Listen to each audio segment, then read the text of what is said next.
Welcome back. Before the break, I asked you how many electoral votes did Barack Obama receive when he won the White House in 2008?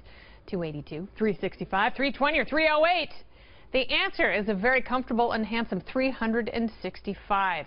Despite President Obama being in the public eye for more than a decade, there's still a lot to learn about the former president.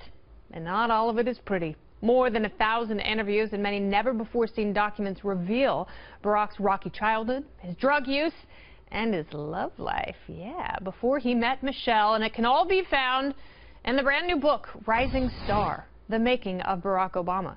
It's over 1,000 pages, and it's a look at the former president's life prior to being elected. The book's author, David Garrow, joins me now. Welcome, David. Thank you.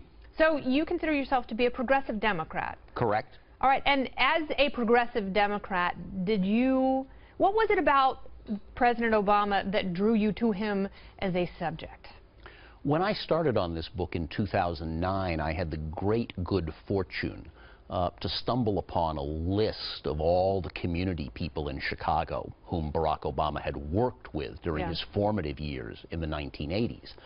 People whom journalists back during the presidential campaigns had never found. Was that the most important time, his community organizing? Because I know you also said that his time in the state legislature in Illinois was also very critical to his political formation, but was it the community organizing that was the most fruitful subject for you? The 3 years as a community organizer before he goes to law school are really the formative period for Barack, because it's the first time he's living in an African-American community. Before that, it's Hawaii. You said that his mom wasn't around. He was raised by his white grandparents in Hawaii, which is obviously a very different setting than where he found himself in Chicago.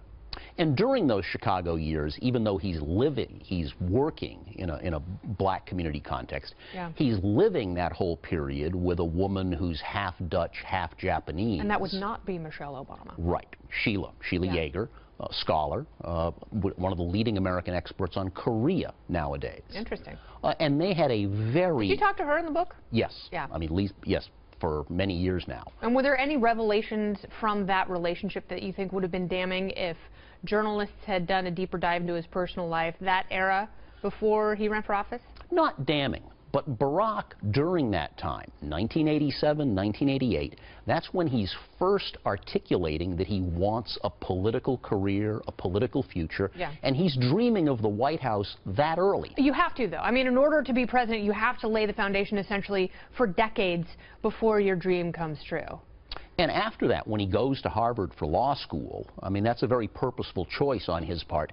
Everyone around him at Harvard realizes this man's going to be a politician. Yeah, he's got ambitions, and you also write in the book that he could have gotten a full scholarship to Northwestern Law School, a great law school, but he knew it would be politically advantageous to go to Harvard Law School, and he went into deep debt going there. Yes. During those years at Harvard, people thought of him as a real star, as one of the smartest people in the class. His best friend at that time, Rob Fisher, a little bit older, economics professor before he went to law school. Barack and Rob wrote a book manuscript together, unpublished, which Rob found and gave me these last few years. And it's a really revelatory manuscript about Barack's thinking about race, about political power, about how black America should advance itself politically rather than relying on civil rights And very lawyers. interesting, given the context that he was raised in as a child. What was more profound for you, reading that unpublished manuscript or Dreams from My Father? Oh, the manuscript by far. But keep in mind, Barack was, old enough back then in the 1980s, he's still writing lots of handwritten letters. Are you disappointed in him? I was disappointed in his presidency because Barack, when he was a politician back in Illinois, in the state legislature in Springfield, Barack was a much more outspoken, progressive figure. Critic of the Patriot Act, critic of the CIA and the intelligence community. I mean, he campaigned for president on advancing civil liberties, and he didn't do that as president at all. What do you think is the most damning detail in the book that, if it were published back in 2008, would have tanked his political and presidential aspirations? Through no fault of his own, when Barack was in the state legislature, there was a ghost employee put put on his payroll. He didn't know about it. A likely tale. No, I think it was done by other people in Springfield for their own reasons.